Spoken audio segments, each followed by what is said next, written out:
many memories. Right? School's out, it's evening time, and it's time for Toonami. Oh, you mean the greatest lineup of animation ever? Yeah, I did. Thank you for correcting me. All right, let's get this party started.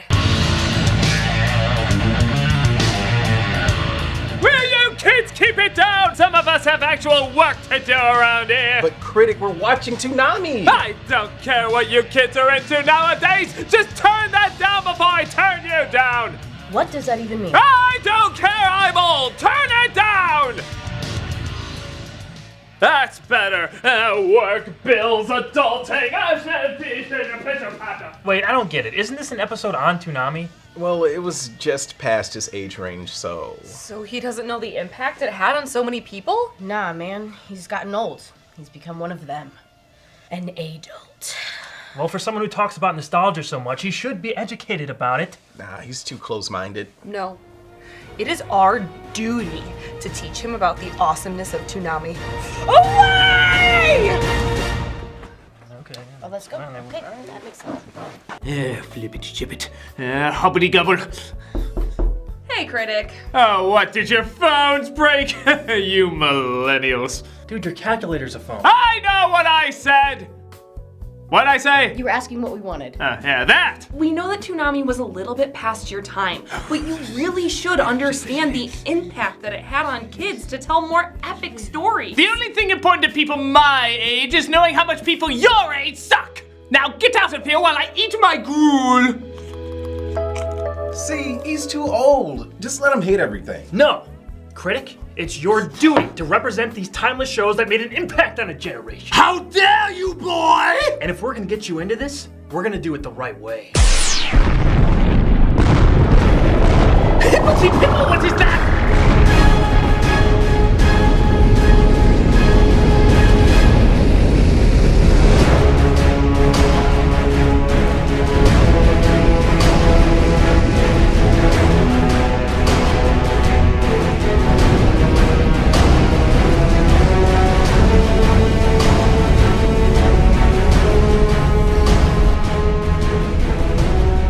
What's up, Toonami faithful?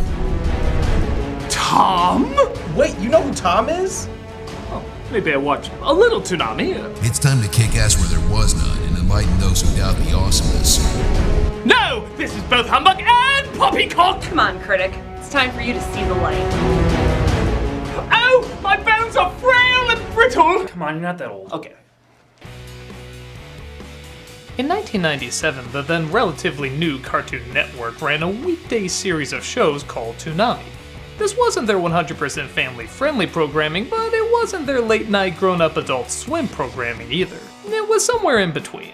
They mostly focused on series with a lot of action, slightly to extremely mature themes, and usually had a leaning towards a Japanese style of animation. In fact, many of the shows were imports from Japan, introducing a whole new generation to classic anime that, while available in America, didn't have nearly the same following until Toonami came along. The problem is, while I was aware of its existence though, I saw only bits of it at a time. I didn't really grow up with Toonami to fully reflect on what it meant to so many people. But we did! So we're gonna go through all the shows that left the biggest impact on us. Now keep in mind, we didn't grow up with every show on Toonami, so some parts will be missing. We're just gonna hit the ones that influenced us the most. For better? Or worse. I'm Malcolm. So let's dive right into it.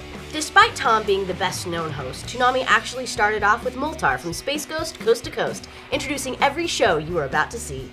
Why does that show sound familiar? Space Batman with no ears. Today at 4, Toonami's got a brand new superstar. I think I have a crush on her. Though he wasn't Tom, he was still a pretty cool host, still keeping the laid-back, low-key tone to offset the extreme soundtrack and action that often played alongside him. We all get by with a little help from our friends. And we can all be super friends. One of the first shows to start off Toonami was a collection of old superhero shorts called Cartoon Roulette? Now this I'm familiar with. What a great way to start this off. This was a send-up of all the classic superhero cartoons of old. It ranged from the groundbreaking Fleischer Superman serials from the 40s, the enjoyably cheesy Hanna-Barbera shorts of the 60s, to the Super Friends show in the 70s, when the Justice League fought side by side with Wonder Dog and two human perms and bell-bottoms. I can see why this Toonami was so popular. Honestly, it was more of a kind gesture than hit programming. This was a fun way of showing how far superhero shows have come, as the story, style, and characters were often pretty laughably bad compared to modern-day series.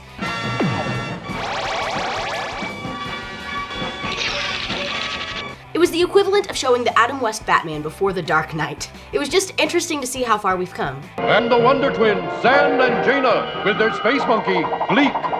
Regardless, it was still cool to see the history of many of these icons in animation, and some of them, like the Fleischer cartoons, still have amazing animation that would inspire many classic cartoons of the future. So, while hilariously dated, it was also neat to see what some of the great superhero shows we've grown to love today were inspired by. There's a lesson here somewhere. Yeah. Don't listen to him, Wonder Dog! I'm sure Captain Caveman will need a sidekick soon! But not every show had dated animation. Some was cutting edge, like the first fully computer animated TV show, Reboot. Ever wanted to see Canada's version of Wreck-It Ralph? It's gotta be less scary than their PSAs. Reboot's the game changer about changing games. While the show ran in syndication, Reboot arguably got its biggest following on Toonami, even to the final season premiering on it. The gist is a computer system city known as Mainframe, constantly under attack from the viruses Megabyte and Hexadecimal. It's up to the Guardian program, Bob, with his friends Enzo and Dot Matrix. They got you in rivers? I'll be quiet. To defend Mainframe from the viruses and GameCubes. No, not those GameCubes, unless Batman Dark Tomorrow's in there. Sent into the city by the user. Precisely. Reboot was a really fun and unique show. It was the same production company, Mainframe Entertainment, that also produced Beast Wars Transformers. This show was imaginative, interesting, and filled with some very memorable characters. Even though they look like the lawnmower man ate the rock from Mummy Returns. You don't get it, man! You weren't there! But I was! But you didn't care! Well, yeah! Okay then. Who just won that? It may not look as impressive all these years later, but the design style actually worked for the show, and when you consider the time period, it's definitely a technical achievement. How dare you interrupt me when I'm putting on my face? Unfortunately, Reboot ended on an unresolved cliffhanger, and there hasn't been much talk about finishing the story in the years since. There was a reimagining released recently called Reboot the Guardian Code, but the less said about that, the better. Yikes. Though it started off a bit more kid-friendly, it got more intense and adult as the show went on, leaving many of us with a show that, while dated-looking, was still stylized, groundbreaking, and gave us some cool adventures. It ironically doesn't need a reboot to be remembered fondly. But as mentioned before, anime played a big part in Toonami's lineup, and one of anime's biggest names is Sailor Moon. Ugh, no need. I've covered this before. But I can cover it correctly. Oh my God! Burned by that! Whip out your crime-fighting miniskirts and don't trip on your hair extensions. Sailor Moon is rocking the planets. The 90s were all about girl power. And Dunkaroos, it was a movement! And nothing defined that more than Sailor Moon. Sailor Moon follows the adventures of Serena, a teenager who discovers that she has the ability to transform into a magical sailor scout from the Moon Kingdom. She later discovers that there are 4 other girls who also have these powers, and together they form a team that must fight the powers of the Negaverse to protect Earth. Oh, please say the leader of the Negaverse looks like this! Kinda. Each scout is named after the planets: Sailor Mercury, Mars, Jupiter, Venus, and of course, Moon. Moon's not a planet, it's a moon. You're a moon.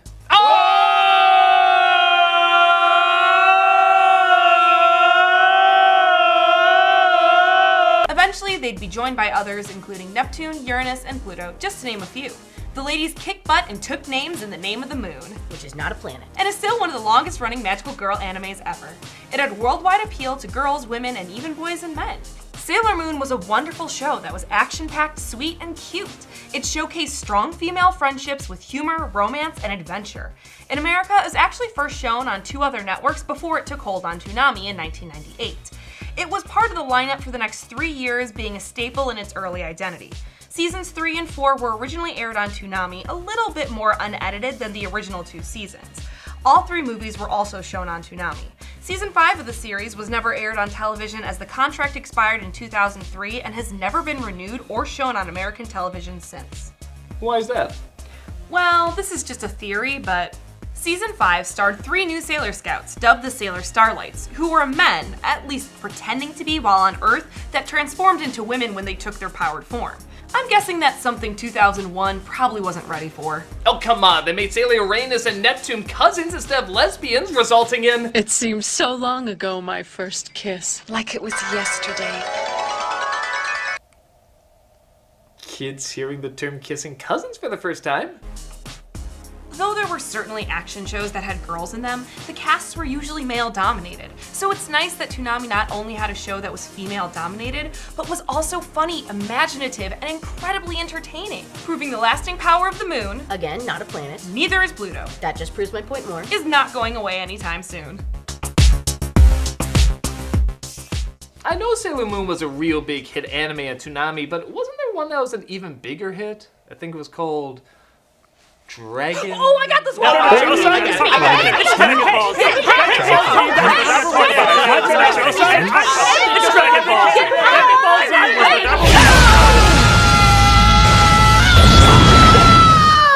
the Dragon Rice? Set your screening volume to over 9,000. One of the most popular animes of all time is flying right at you with Dragon Ball Z. What can be said about Dragon Ball Z that hasn't already been said? There are a couple of animes that immediately spring to mind when you hear the word. Dragon Ball Z was definitely one of them. We follow the story of Goku, which is loosely based on Journey to the West, on steroids. This is actually the sequel to the show Dragon Ball, in which our hero Goku tried to collect powerful Dragon Balls in order to summon a dragon to grant him and his friends wishes. Dragon Ball, somewhat confusingly, wouldn't air on Toonami until after Dragon Ball Z was shown, but thankfully, you can follow Dragon Ball Z fine, even if you haven't seen the original Dragon Ball. This show had everything: explosive battles, wacky situational comedy, and unforgettable, iconic characters. It still maintains some of the characters and worlds as the original Dragon Ball, but adds more. Goku is now grown up. He discovers that he's actually part of a race called the Saiyans from his brother Raditz, but had a head injury shortly after his arrival and totally forgot his mission of destruction and dominance. So kind of like Iron Giant meets a screaming goat. Absolutely nothing like that, but if it helps you, sure. Goku refuses to join Raditz and fighting ensues. The lore of the series was massively expanded over its 291 episode run. The next generation is also introduced as Goku becomes a father. His sons Gohan and Goten had varying sized roles as the series progressed. DBZ put anime on the map for most of the Western world. While it had some syndication on various channels, Toonami had become the primary hub to broadcast the show, with a chilling 61 million viewership rating for every new episode. It ran for years on the program block. Even after its initial run, the show was redubbed, re-edited, and re-shown. It really connected with people in a massive way Toonami had never seen before in its programming. It was marketed to a large age range, focusing on the action and humor of the show. It has often been imitated and parodied, especially when people want to go Super Saiyan. What the hell is wrong with you? We couldn't get enough of it. The fights, the powers, the characters, the stories, it was endlessly entertaining, and this show's legacy has not slowed down. It became super quotable, from characters spouting quippy one-liners to shouting their signature moves before doing them in. It's over 9,000! It was very monster of the week, but its entertainment value came from the over-the-top adventures the characters would go on. Maybe the most humorous thing about Toonami airing DBZ was how ridiculous the censorship sometimes was. Funimation and American censors went infamously overboard with how much they wanted to cut down on some of the violence, blood, and crude humor of the original Japanese version. Everything from changing translations to hilariously obvious visual additions were apparent through its first run on Toonami. I remember the last time I had a frosty mug of water. Remember when killing meant sending you to another dimension? Or the home for infinite losers? What? What? Did they really think we couldn't take hearing the word hell? We just watched someone get their entire body cut in half. The uncut episodes were later released, but the ridiculous attempts at sanitizing DBZ is a big part of its initial identity in the US. Regardless, the concept may be simplistic, but if anything, Dragon Ball is a story about friendship and how you can find allies in unexpected places. Even old enemies eventually become allies to take on even greater challenges. While there's certainly people who just see it as scream porn, and yeah, I can see why, when you really sit down and watch it, you can see how much of an epic story they can tell with simple, yet likable and relatable characters. Dragon Ball Z has had a lasting impression around the world, becoming a template for Shōnen action series for the future. The show defined the late 90s and early 2000s for millions of kids, and Toonami owes a giant chunk of its popularity at the time to the epicness that is Dragon Ball Z. Oh, come on, it's nowhere near the impact the real adventures of Johnny Quest had! I just want to talk about something I know. Somewhere in between the 60s, where everything was weirdly shadowed, and nowadays, where Tom and Jerry aren't invited on missions, Johnny Quest had a surprisingly decent show. Based on the campy spy cartoon from the 60s, Hanna-Barbera gave Johnny Quest a total upgrade, including better animation, more complex stories and characters, and high-tech-ish CGI. Yeah, what were you saying about the CGI on Reboot again? That was a long time ago, things change.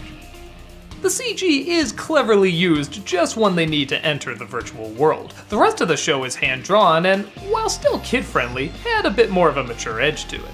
Bandit! Come on, Bandit, over here! Okay, I said a bit. It could be kind of silly, but it's Johnny Quest. It's kind of expected. With weird elements like the Quest virtual worlds, Hachi now having psychic powers, you know that old Indian cliche. And like I said, giving the dog still a prominent role, you could tell it didn't want to totally lose its corny roots. It only had 2 seasons and never rose that high in the ratings, but Toonami still gave its reruns a home. While it's nothing great, it's a totally serviceable cartoon. A series of adventures to entertain you for a bit, and probably be forgotten in the near future. So why are we talking about it again then? Because this intro is amazing! Okay, that was worth talking about. Yeah, I'm so glad I ripped that off. In summer of 1999, it was decided Moltar would be scrapped from hosting duties, and rather than pick an already existing character, they made one from scratch. Tom finally entered the picture looking like Bomberman if he was pregnant. He was voiced by Steve Blum, and the following year was given a look that reflected the fact that he was voiced by Steve Blum. Actually, he was first voiced by Sunny Strait. I guess he just wasn't krillin' it enough. Thank you! Toonami also extended its runtime by an additional hour, showing its popularity was growing. They also added reruns of classic shows like Batman and Superman. But they don't quench my fantasy to be chased by 5 alien women who all have the hots for me. No one's gonna stare at me? We're used to it at this point. Get your digital bikinis ready, because Wait, is it mirrors the same footage of Tom being played over and over? He has a condition. It's called limited Toonami budget. Yeah, he's very sensitive about it. We try not to bring it up. Oh, sorry. I'll pretend I didn't hear that. Anywho, get your digital bikinis ready, because we're making a PG show out of something that was clearly meant to be an R. Tenchi Muyo was a harem anime with situational comedy that escalates into surreal space fantasy adventure on a whim. It focused around Tenchi, a 17-year-old boy who releases a space pirate named Ryoko. It's time to conquer Earth! That'd be a very different show if it went that angle. You sure it isn't? Over time, 4 other women who were strange, energetic, and did I mention hot as hell? It's an anime, you don't need to. Arrive at Tenchi's home and constantly try to get in his pants. A family picture! You don't know the half of it. Or maybe you only know the half of it, as all the nudity was constantly covered up on the show, as well as all the swearing being redubbed and the blood being edited out. Oh, it's like that HBO family cut of A Clockwork Orange. That was me. Despite it not having the intended adult edge to it, Tenchi Muyo was still fun, fan servicey, and something you desperately scour the video store to find unedited versions of. Later, Toonami would release other Tenchi properties, including Tenchi in Tokyo and Tenchi Universe. And while they certainly left their mark on their fans as well, Tenchi Muyo is the one that Toonami fans remember introducing them to a situational problem none of them ever had, but they so wish they did. Well, you think that got heavily censored? Wait until you see this next one. Huh? Look at what it used to be. Oh.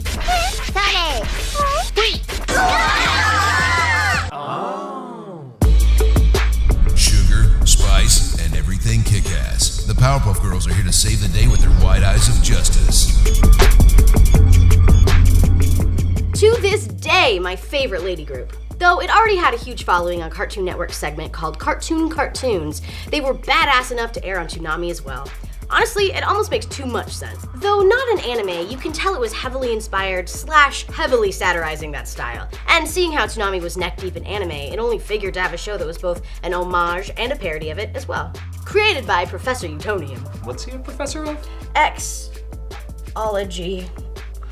He accidentally creates the 3 Supergirls, as you do, one night in the lab.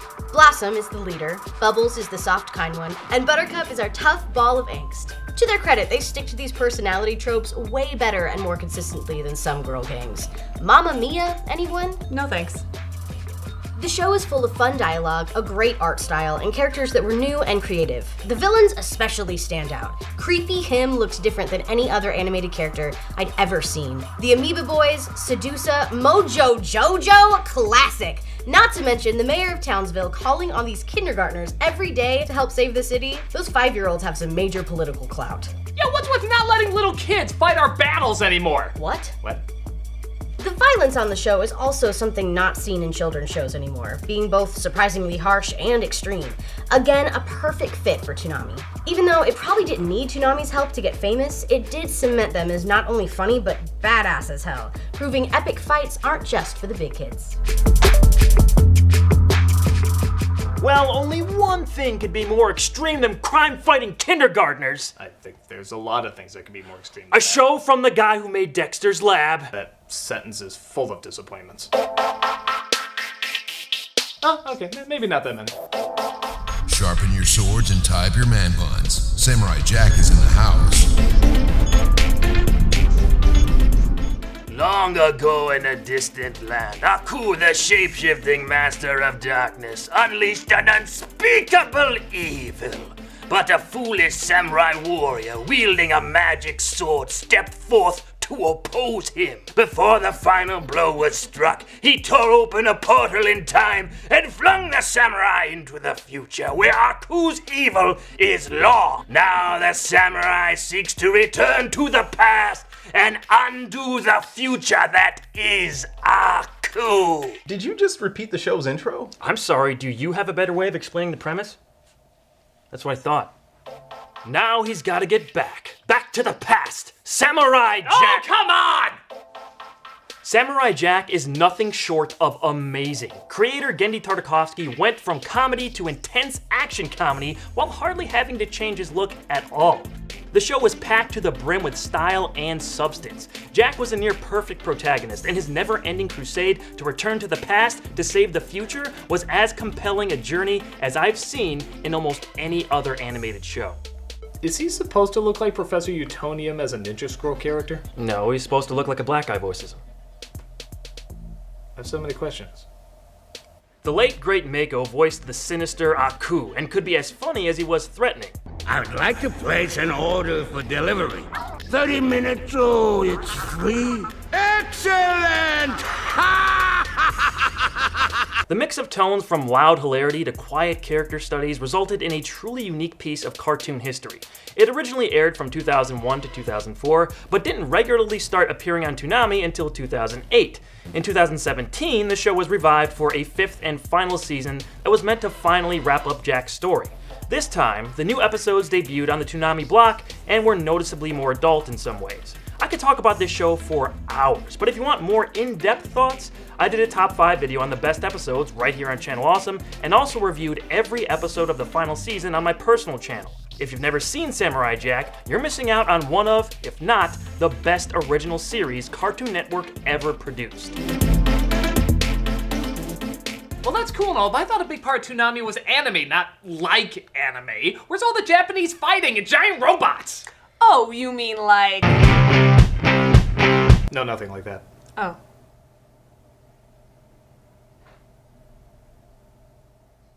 Well, too bad! It's the series that launched 1,000 series, which in anime is still pretty light. Time to bring in the Gundam Wing. If you've ever wanted to watch angsty, beautiful teen boys fighting giant robots... You mean there's people who don't? Then boy, have I got a show for you.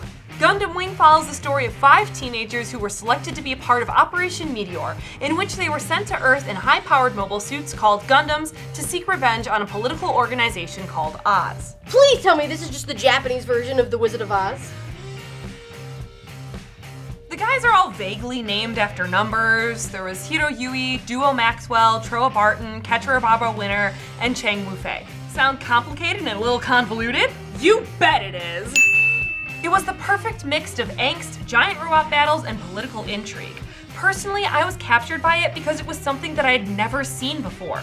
The show seized the hearts and attention of Americans when it debuted in 2000. It was top rated and stayed that way for a while. Part of the appeal was the boys.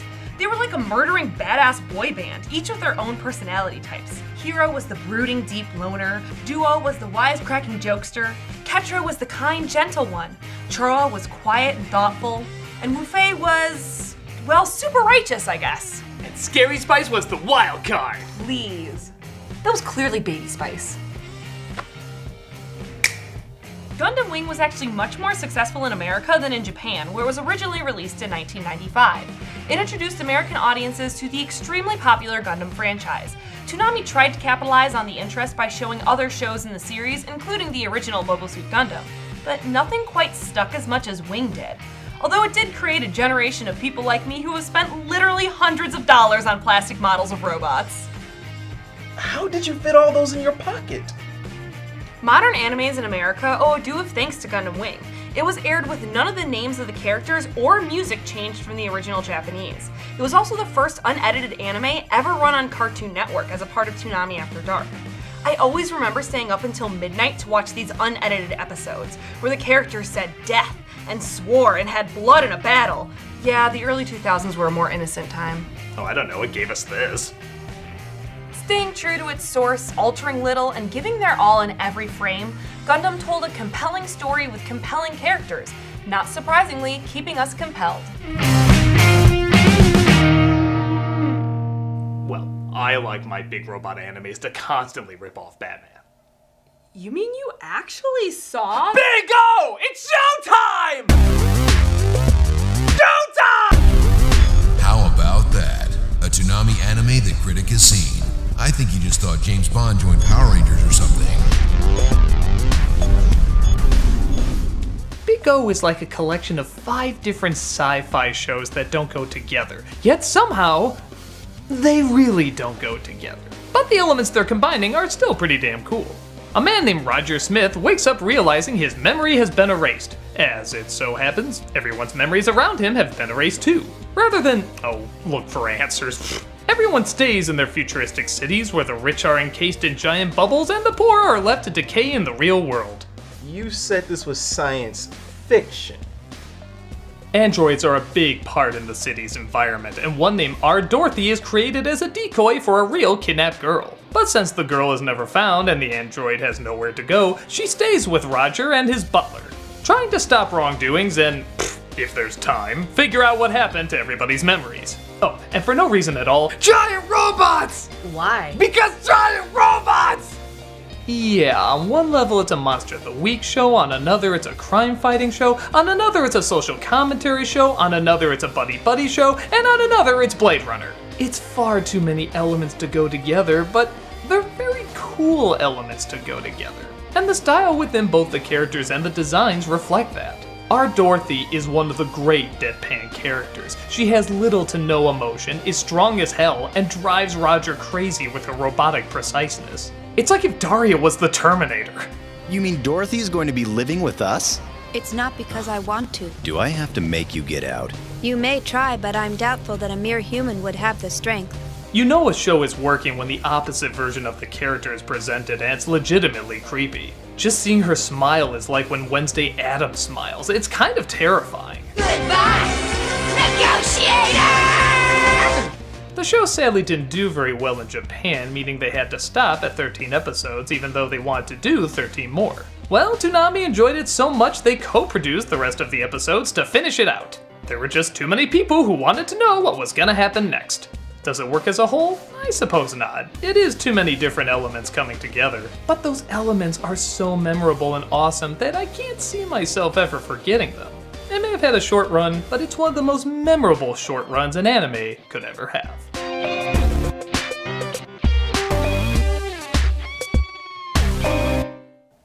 Needs more hamsters. Is that a thing on Toonami? Yes!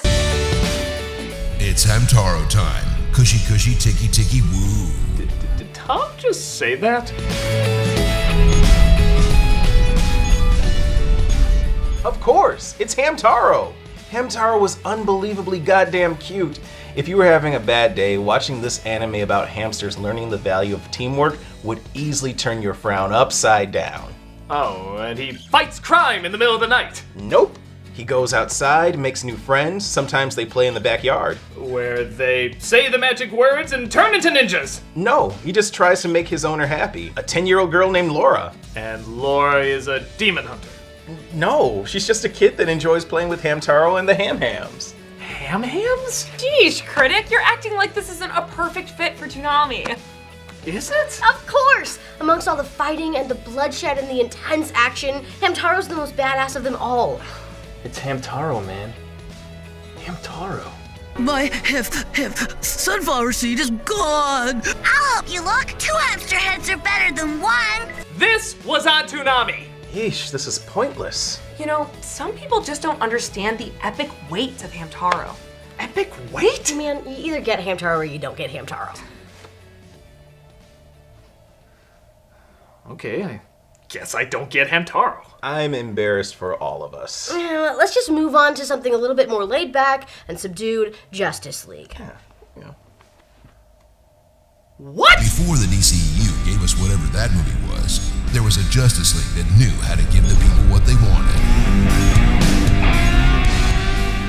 Justice League is such a quality show. The animation is excellent and consistent. The storylines are engaging and exciting, not dumbing things down for a younger audience, but bringing every age along for the ride. And the chemistry between the main core superhero group is my favorite in all of DC adaptations. Also, let's be honest, having Martian Manhunter and Hawkgirl part of the main group ruled. You mean it's a Harvey Birdman crossover? I said Hawkgirl, not Birdgirl. Oh. Justice League had mostly 2-part episodes, while Justice League Unlimited, the show that came directly after 2 seasons of Justice League, dropped that format and added even more characters. Though I guess it was okay if that meant getting the most awesome punch Superman has ever thrown.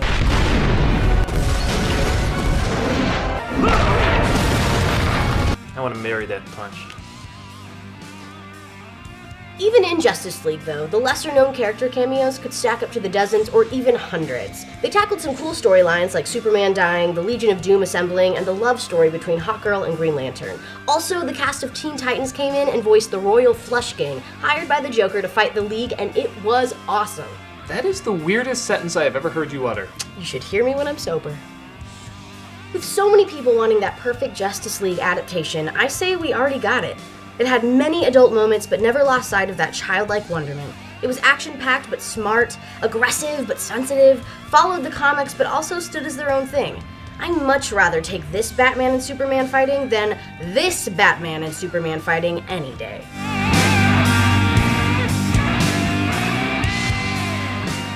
It's strange though, with Dragon Ball Z being such a big hit, you'd think they run more Dragon Ball shows. Walter! Only.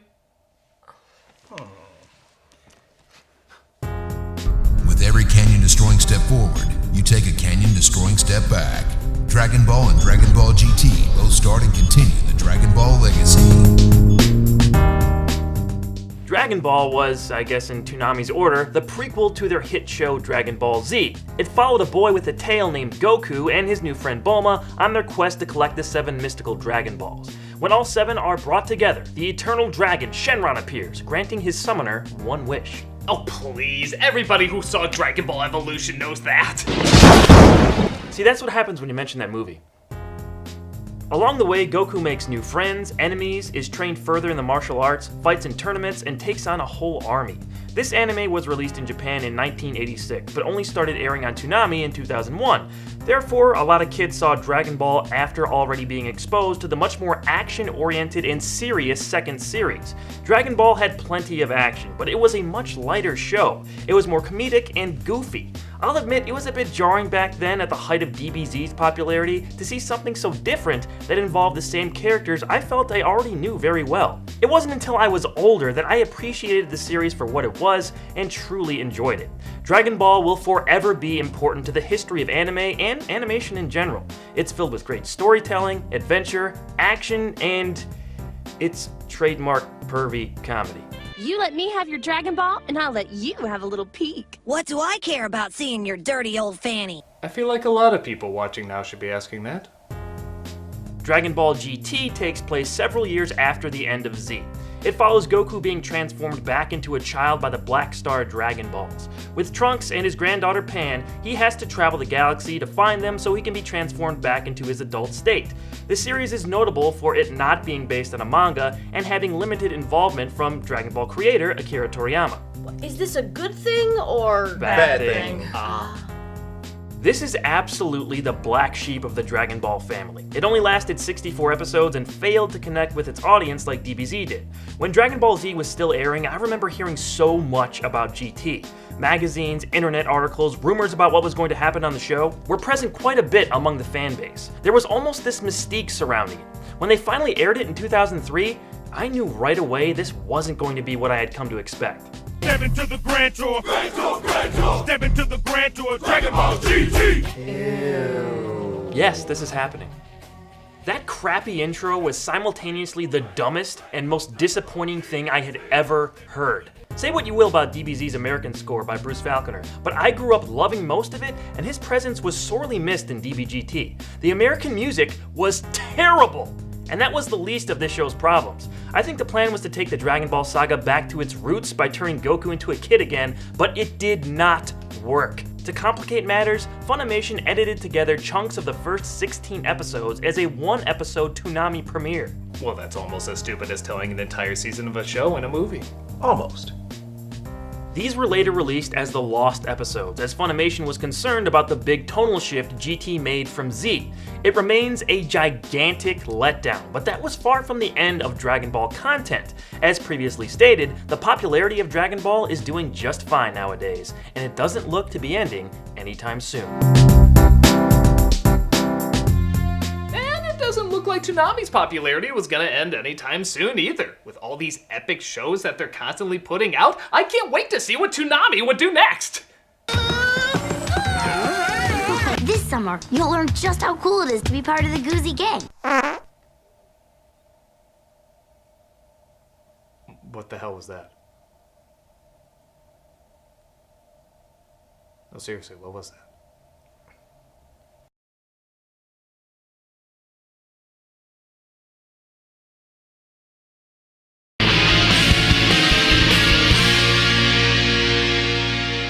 Toonami eventually started what they called their midnight run, meaning because the shows were shown later, they could get away with more blood, gore, and, well, more adult stuff they couldn't get away with in primetime. Some old school 80s shows would find themselves working their way into the Toonami lineup, including G.I. Joe, Voltron, He-Man, and Thundercats. And the nice thing about these reruns is some of them spawn some pretty decent reboots. Hey, I didn't miss the cake, did I? Like I said, pretty decent.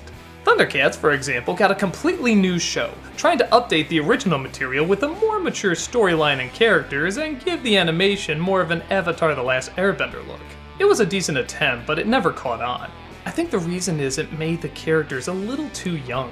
A lot of us like Thundercats because it was watching grown men and women kick ass with the kids as the side characters. It's not that we didn't welcome more complex stories, we just wanted it with more grown-up characters, not growing up characters. I mean, come on, we want to hear the Thundercats talk like this. It was just plain stupid to assume it might be bad. Just what the fuck am I talking about? I mean, come on. How about a show that finally gives the fans what we've always wanted to see from these characters? Nailed it. He-Man was also given a makeover, trying to give it a grander and somewhat darker tone. They did a lot of things pretty good, like give Skeletor a pretty cool backstory and made the look of the show more focused on the barbarian aspect rather than the sci-fi. But it's still He-Man. It's still corny, silly, and goes back and forth between being really dark and gritty and being, well, He-Man. She's, kidding, right? Some kind of birthday prank. I mean, I guess it's better than Dolph Lundgren getting his ass whipped by a laser red Twizzler, but no, I have nothing else to add. It is definitely better than that. Both this and Thundercats were valiant attempts, and honestly not bad shows on their own, but neither were the epic reboot fans were expecting. He-Man did manage to get one more season, while Thundercats sadly only got one. But come on, man, we're here to talk about what Toonami is best remembered for. Yeah, Tom, what's the next show coming up? This summer is the summer of Yo! In honor of your newness, we're gonna have... Well, Tom looks different. Yeah, imagine one day you came home ready to see Tom hype you up with action and mayhem, and instead, you got this. It looks like the girl from Monsters, Inc. got older and entrapped the monsters in an aquarium, and if they tried to escape, she'll Kill Bill their asses. Yo, back away from the remote. This was Magoozy, Cartoon Network's replacement for Toonami during the weekdays starting in 2004. As you can tell, it was aimed at much younger kids. I don't think you guys are quite ready for each other. Right, Remo? But what happened to Toonami? It was now only airing on Saturday nights from 7 p.m. to 11 p.m. Fans were thrilled. Still, even though it was only on Saturdays, Toonami added more shows to the roster. Any of them hamster related? No, but there is a demon fox. Guess it's a little better. You shut up! You know nothing about Hentaro! Nothing! What are you people? Time to sharpen your blonde hair and bring out your inner demon. Naruto is fighting the good fight. If you like Dragon Ball Z but felt like it needed more ninjas, then Naruto might have been more your speed. The show is another Shōnen franchise about the hero's journey, but focused on an orphan boy with latent powers he didn't know he had from a nine-tailed demon fox. And he trains to hone his abilities, fighting stronger opponents along the way. Sound familiar? Mystic Pizza? Okay, yeah. Masashi Kishimoto was heavily influenced by Dragon Ball, even creating Naruto to loosely resemble Super Saiyan Goku's appearance and Sasuke resembling Vegeta, all paralleling a similar frenemy relationship. While inspired by DB, Naruto was a little more grounded in its concept, focusing on shinobi in a war-torn world. Here the characters had to hone their jutsu, weaving intricate hand signs in order to properly execute a move. This is where Naruto found its foothold, more so being about strategy rather than who was physically stronger. So it's like Avatar, only blonder. It was more about whose technique could beat what, whose jutsu could counter an attack. Could it work from a different angle? It became intricate and fascinating, like a game of chess instead of just arm wrestling. Also, Naruto actually had some pretty effective storytelling that fans could relate to. For example, Naruto was an outcast, and Sasuke had a similar background to Naruto, though Sasuke is a lot more respected simply because of their differing heritages. Their stories are all neatly woven into some political intrigue, the hypocrisy of the ninjas governing world, and blah blah blah. If that's not your thing, here's more fighting. You're finished! Oh! Naruto had several great characters, and Rock Lee was by far my favorite. He was quirky and strong-willed and had to supplement his inability to use jutsu with his raw martial arts skill. I thought that was so badass. The fact that he looks like the Momo Challenge is also enough to intimidate any enemy. All in all, Naruto quickly became a successor to the action junkie fans of Dragon Ball Z. The series rose to popularity right as the Dragon Ball franchise's initial run was coming to an end. Dragon Ball Super would become a thing, but until then, Naruto had the action and the characters to give us our shonen fix. Oh, demons living inside you is fine. Are they? But what happens when aliens live inside you? Well, I think we found that out. I was talking about Ben 10. Oh, well that's different. This is sick. Yep, filling. Don't call the Men in Black. We got your alien Pokemon all set up in Big Ten Alien Force. Benjamin Kirby, Ben Tennyson, gets an alien watch device called an Omnitrix, allowing him to ship shapes into 10 different alien heroes in Ben 10. 5 years later, we get a darker and more grown-up 15-year-old Ben in Ben 10 Alien Force. His Omnitrix has recalibrated, giving him access to more alien heroes that are stronger and more powerful than the OG episodes. With the help of his cousin Gwen and his former nemesis, Kevin, Ben is out to find his missing grandfather and fight the DN aliens. Wow, well this sounds superior compared to the first show. This is inferior compared to the first show. Of course it is, yeah. Though the aliens may be stronger and more powerful, the writing, animation, and storylines have taken a downgrade for sure. I enjoy Alien Force overall, and out of all the different spin-off series that came after the original Ben 10, it is the best. But it does seem to lose a bit of what made Ben 10 so much fun.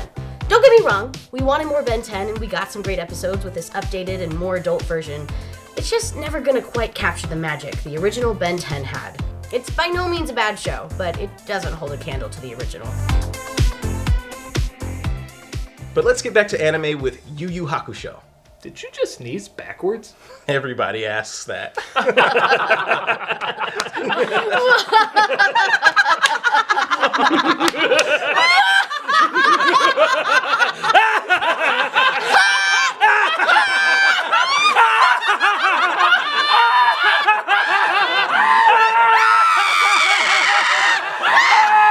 They say finger pointing is rude. Well, with YuYu Hakusho, it can save your life. Created by Oshihiro Togashi, this was a very unique series in of itself. The story starts with a delinquent high school student, Yusuke Urameshi. Our main character ends up dying right at the beginning of his story, trying to save a child's life from an oncoming car. Short series. I've seen shorter. From here, he's granted abilities by the powers that be in the afterlife to stop heinous crimes from demons and spirits trying to take over the mortal world. Yusuke becomes what is called a spirit detective, solving crimes the authorities couldn't. It was like Men in Black, but with ghosts and the occult. So more like Ghostbusters meets Chinatown. Only less incesty. Yeah, Ghostbusters had a lot of that. While the concept was another Monster of the Week scenario, it had a unique film noir edge to its approach. The series saw some decent success in the early 2000s, getting a primetime spot on Toonami's block. It was an interesting idea executed uniquely with a great style and characters to keep us interested until the end. It did start to lose its unique touch, trying to mimic the explosive styles of other anime action series, but thankfully ended on a more grounded note, with Yusuke coming to terms with his heritage and finding a new family in the friends he's made. Spoilers! Yeah, family and friends are to be valued. I did not know that. It loses its roots once or twice, but it gets back on track near the end.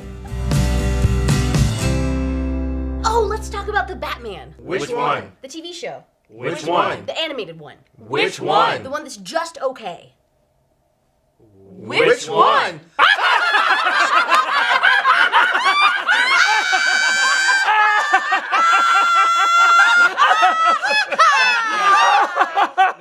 No, what are we doing? What? Just what?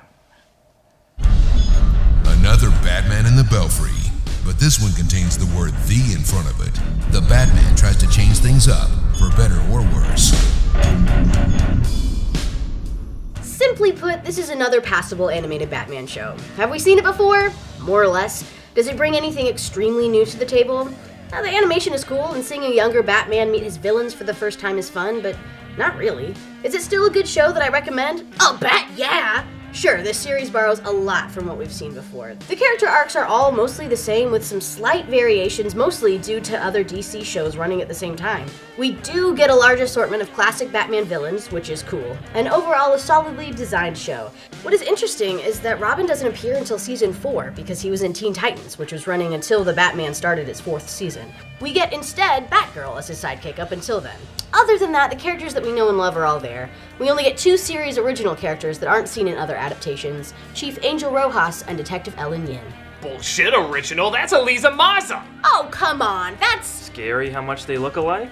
Well, maybe they're sisters. I think she's Asian. I think you should shut up.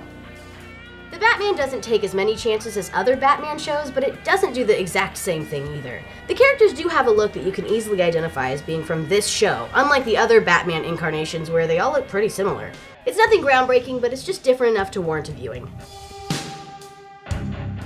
Yeah, but that show was what? 5 seasons? I want a show that goes on for so long it's like a tire fire no amount of water could possibly put out. One Piece. Also, why would you want that? It's the Energizer Bunny of anime. One Piece definitely knows how to keep going and going and going. One Piece, if you like Dragon Ball but felt like it needed more pirates. Does everything have to come back to Dragon Ball? Yes! We're pilgrims in an unholy land. Okay, that's unfair to say, but Eiichiro Oda was also another manga creator heavily influenced by Akira Toriyama.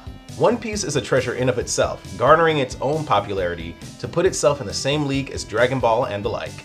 It's the story of Luffy, an orphan boy with strange powers who wants to become the king of the pirates by becoming the strongest and finding the highly coveted treasure known as One Piece. His journey involves giants, sea monsters, and animal people, ghosts, ghouls, drag queens, and superpowered beings that utilize the various powers from a food called devil fruit. Sounds like if Monkey Island was a drama. Having swallowed a devil fruit himself, one called the Gum Gum fruit. Is that similar to hams? I will cut you if you mention Hamtaro again! I will cut you! I will cut you! I'll hang you by your tie, you son of a bitch! So it turns him into a rubber human, in the same vein as Mr. Fantastic from the Fantastic Four. Part of the fun of the show is the world is larger than life and super imaginative. They travel to various islands, from ones in the sky to ones at the bottom of the very ocean they sailed. What Naruto accomplished in detailing creative fights and Dragon Ball Z did in its explosive action, One Piece did for world building. Alas, herein lies the double-edged sword of Oda's writing. The world was fully detailed and fleshed out, almost a little too detailed. The constant talking about the world starts to bloat the story and digress from the plot, sometimes becoming boring and hard to follow. And I mean, episodes would be spent on giving the background of a new character, something that could be easily summed up in a flashback. As of this review, this show has 20 seasons and nearly 900 episodes. And they still haven't found One Piece! It's like, for every episode, it generates 3 more. Like a perpetual anime episode machine. In this house, we obey the laws of thermodynamics! Interestingly, Toonami saved this show for the US by putting Funimation's dub on air. When One Piece was being localized to the US, its initial 4Kids dub was a lackluster show at best. With clumsy translations and heavily unnecessary edits, an already abstract story was becoming increasingly hard to follow. Thankfully, after 4Kids lost the dubbing rights, Funimation picked it up to do it justice. Just another anime Toonami helped out to keep going, even if it looks like there's no end in sight. Speaking of no end in sight, do you remember when Star Wars was gonna end at some point? No one's ever really gone. The force is strong with this one. So much so that many people like Star Wars The Clone Wars even more than the prequels. Talk about combining an insult and a compliment. Did you like the extended universeness of Solo and Rogue One? Yeah? Then listen up. Oh, no? Well, still listen up, because this series is awesome. Star Wars The Clone Wars is what happens when we keep everything canon but fix the prequel movies. Anakin? Fixed. Padme? Fixed. Jar Jar Binks? Okay, we can't have it all. It's like curing death. It's never gonna happen. The character design and development in this series is off the charts. Anakin is what we always wanted. Angry, but not inherently evil, not up front at least. Remember when Obi-Wan speaks about Anakin in A New Hope and is like, he was the best star pilot in the galaxy and a cunning warrior and was a good friend? Well, we actually see that character development in this show. Also, the series-specific characters like Ahsoka and Asajj Ventress are so killer, figuratively and literally. While The Clone Wars is an awesome CG series whose animation improves greatly as each season goes by, just Clone Wars is a micro-series with hand-drawn animation and is just over 2 hours long. Even with that short runtime though, this micro-series is epic. The music, the story, the action, the art style, all incredible. Also, being directed by Genndy Tartakovsky, seriously, can this guy do any wrong? This is an even awesomer Samurai Jack with lightsabers. Yeah, an awesomer Samurai Jack with lightsabers. Made in between Star Wars episodes 2 and 3, this was made to bridge the gap of time for viewers, and in my opinion, is better than all the prequels combined. So yeah, if the Star Wars movies aren't doing it for you anymore, don't think that they're your last hope, for there is another.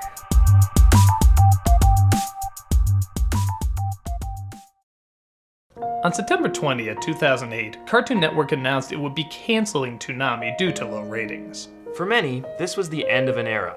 Though there would still be anime and other more adult shows on Cartoon Network, it seemed the gateway that made us aware of so much great content was finally being closed off. So many foreign imports that wouldn't have gotten nearly as much attention or exposure owe a lot to what Toonami did for them.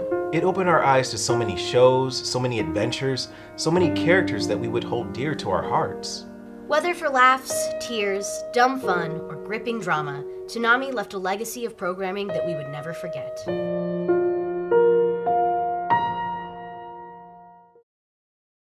But then, one evening on April 1st, this played. Yeah, ha ha ha, Cartoon Network once again ran their April Fool's prank of playing The Room. Only this time, it was a double bluff. I got the results of the test back. I definitely have April Fools. Cartoon Network didn't play The Room, but instead played a sneak peek of its return to Toonami. Apparently enough people over the years have requested its return, and on May 26, 2012, Toonami was back. It's had changes since its return, as is to be expected, but now a new generation could be introduced to the excitement and buildup of getting ready to watch something not 100% for adults, but not 100% for kids either. It was the stepping stone into great stories and different styles that weren't always seen in everyday media.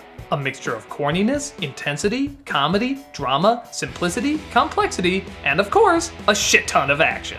Toonami gave just the right amount of edge that whether introducing us to something old or something new, it always gave us something epic. And tons of young people out there couldn't have been more thankful.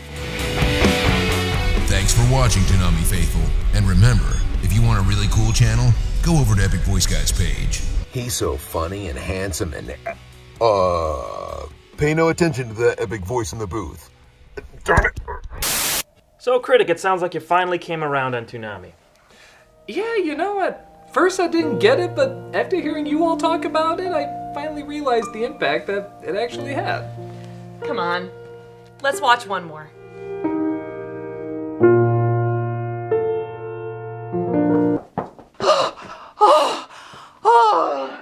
Holy smokes, sorry I'm late. Wait, whoa, you guys done? No, you cannot be done talking about Toonami. You haven't even talked about the biggest show they ever had on, Jackie Chan Adventures. Okay, so Jackie Chan is this archaeologist, right? And he has to travel around the world and find these talismans. There's 12 of them, and they're based off of the zodiac signs, and then he's trying to keep them away and out of the hands of the evil people. They're called the Dark Hand. They're evil. They're working for this demon. His name is Shendu. He's the worst, and he's also trapped in a dragon statue because his regular form is a dragon, and he wants to get back to his regular form. Jackie Chan has to fight all these bad guys. There's Easter eggs of his entire career throughout the show. It's incredible. After each episode, there's these children that write in and get to ask Jackie Chan questions, and then he answers them. It's amazing. And then... oh. Guess it's just you and me again, Jade.